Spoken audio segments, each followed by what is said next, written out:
एक दिन की बादशाहत।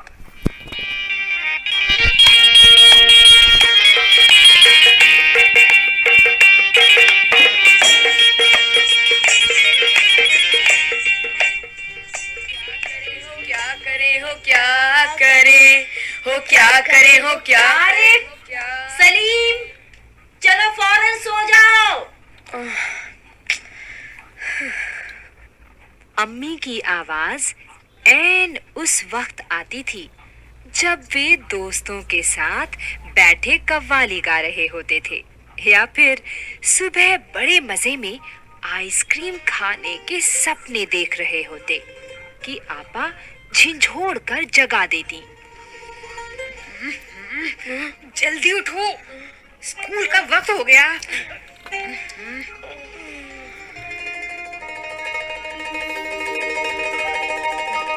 दोनों की मुसीबत में जान थी।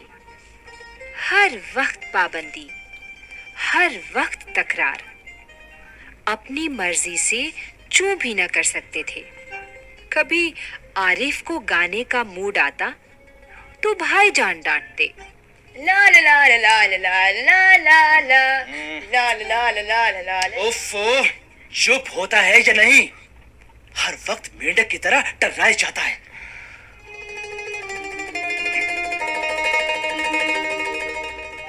बाहर जाओ तो अम्मी पूछती, बाहर क्यों गए?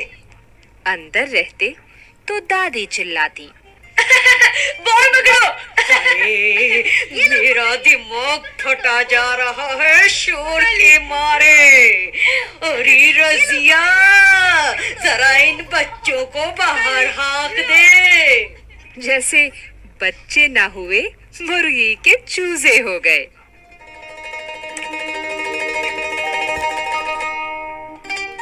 दोनों घंटों बैठकर इन पाबंदियों से बच निकलने की तरकीबें सोचा करते।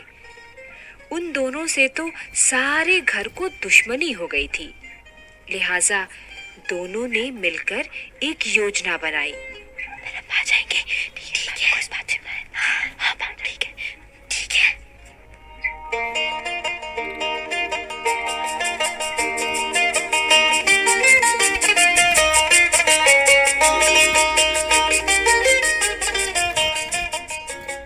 और अब्बा की खिदमत में एक दरखास्त पेश की कि एक दिन उन्हें बड़ों के सारे अधिकार दे दिए जाएं और सब बड़े छोटे बन जाएं।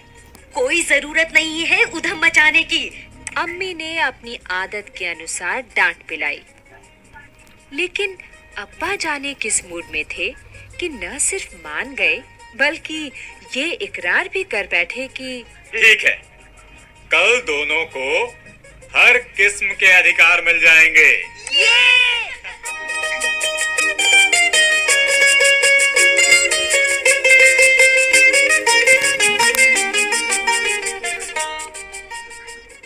अभी सुबह होने में कई घंटे थे कि आरिफ ने अम्मी को झिंझोड़ डाला। अम्मी, अम्मी, जल्दी उठिए, नाश्ता तैयार कीजिए। अम्मी ने चाहा एक झापड़ रसीद करके सो रहें, मगर याद आया कि आज तो उनके सारे अधिकार छीने जा चुके हैं।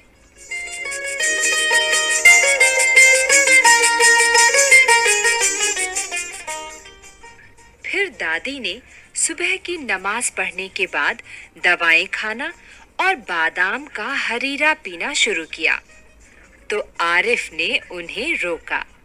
तौबा है दादी, कितना हरीरा पिएंगी आप? पेट फट जाएगा। अरे रुक तो। और दादी ने हाथ उठाया मारने के लिए। नाश्ता मेज पर आया तो आरिफ ने खानसामा से कहा, अंडे और मक्खन वगैरह हमारे सामने रखो, दलिया और दूध बिस्कुट इन सबको दे दो। जी। आपा ने कहर भरी नजरों से उन्हें घूरा, मगर बेबस थी, क्योंकि रोज की तरह आज वो तरमाल अपने लिए नहीं रख सकती थी। सब खाने बैठे तो सलीम ने अम्मी को टोका। अम्मी, जरा अपने दांत देखिए। पान खाने से कितने गंदे हो रहे हैं। मैं तो दांत मांज चुकी हूँ। अम्मी ने टालना चाहा। नहीं, चलिए, उठिए।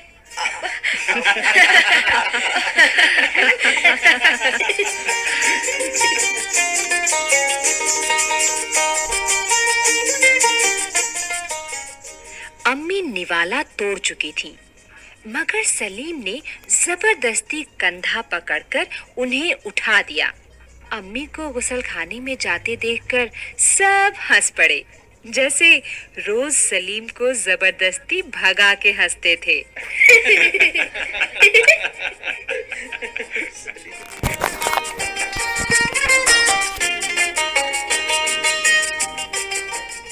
फिर वो अब्बा की तरफ मुड़ा। जरा अब्बा की गद देखिए। बाल बड़े हुए, शेव नहीं की, कल कपड़े पहने थे और आज इतने मैले कर डाले। आखिर अब्बा के लिए कितने कपड़े बनाए जाएंगे?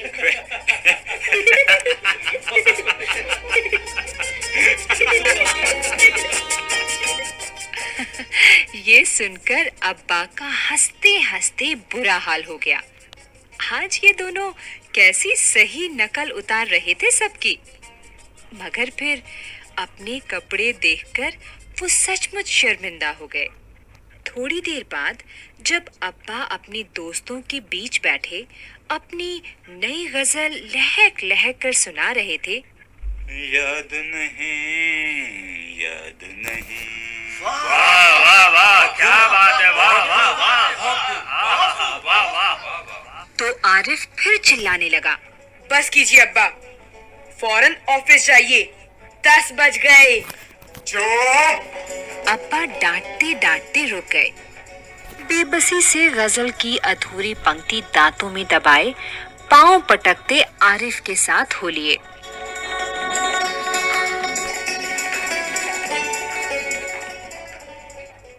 रजिया जी जरा मुझे 5 रुपए तो देना।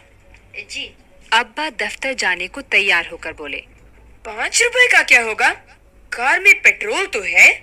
आरिफ ने तुनक कर अब्बा जान की नकल उतारी, जैसे अब्बा कहते हैं कि एक अन्ने का क्या करोगे, जेब खर्च तो ले चुके।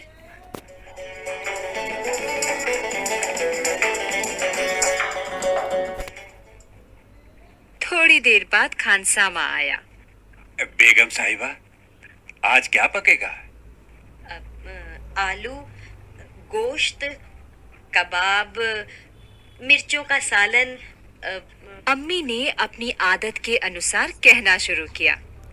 नहीं, आज ये चीजें नहीं पकेंगी। सलीम ने किताब रखकर अम्मी की नकल उतारी। आज गुलाब जामुन, गाजर का हलवा और मीठे चावल पकाओ। हाँ, लेकिन मिठाइयों से रोटी कैसे खाई जाएगी? अम्मी किसी तरह सब्र न कर सकी।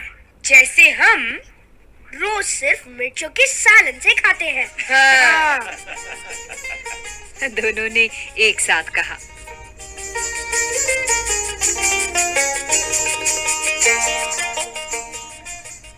कितनी बार कहा टाइम से आया कर। दूसरी तरफ दादी किसी से तू तू मैं किए जा रही थी। मैं तो तंग आ चुकी हूँ। क्या करूँ मैं? दादी तो शोर के मारे दिमाग पिघलाए दे रही है। आरिफ ने दादी की तरह दोनों हाथों में सिर थामकर कहा। इतना सुनते ही दादी ने चीखना चिल्लाना शुरू कर दिया। ओफो, आज ये लड़के मेरे पीछे पंजे झाड़ के पड़ गए हैं। ये तसल्ली रखो अम्मी, बस एक ही दिन की तो बात है। अच्छा। मगर अब्बा के समझाने पर खून का घूंट पीकर रह गईं।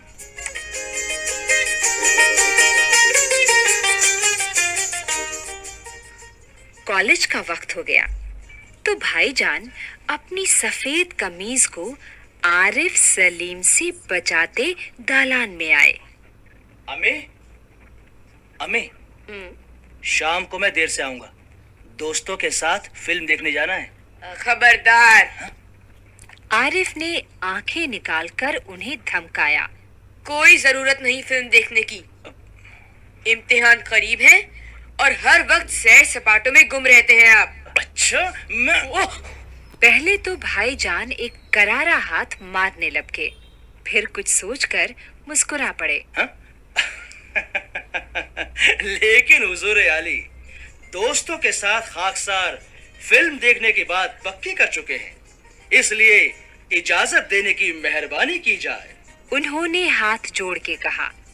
बना करे, बस मैंने एक बार कह दिया। उसने लापरवाही से कहा और सोफे पर दराज होकर अखबार देखने लगा।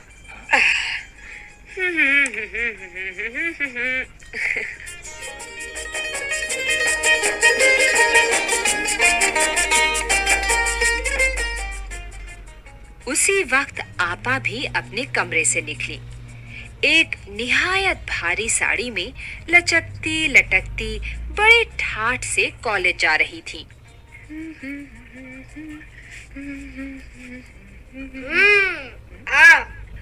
सलीम ने बड़े गौर से आपा का मुआयना किया। इतनी भारी साड़ी क्यों पहनी? शाम तक गारत हो आएगी। इस साड़ी को बदल कर जाइए। आज वो सफेद वॉल की साड़ी पहनना। अच्छा, बहुत दे चुके हुक्म। आपा चिढ़ गई। हमारे कॉलेज में आज फंक्शन है। उन्होंने साड़ी की शिकनें दुरुस्त की। हुआ करे, मैं क्या कह रहा हूँ, सुना नहीं? अपनी इतनी अच्छी नकल देखकर आपा शर्मिंदा हो गई। बिल्कुल इसी तरह वो आरिफ और सलीम से उनकी मनपसंद कमीज उतरवाकर निहायत बेकार कपड़े पहनने का हुक्म लगाया करती हैं।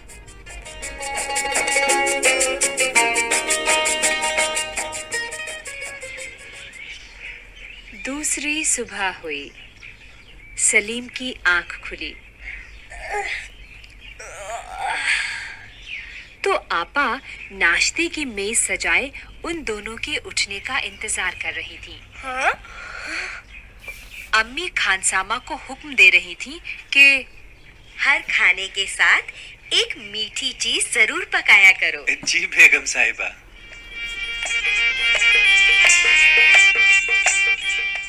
अंदर आरिफ के गाने के साथ भाईजान मेज का तबला बजा रहे थे।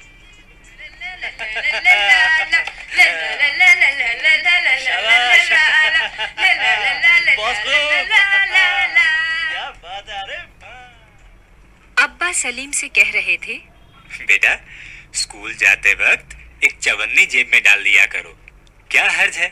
जी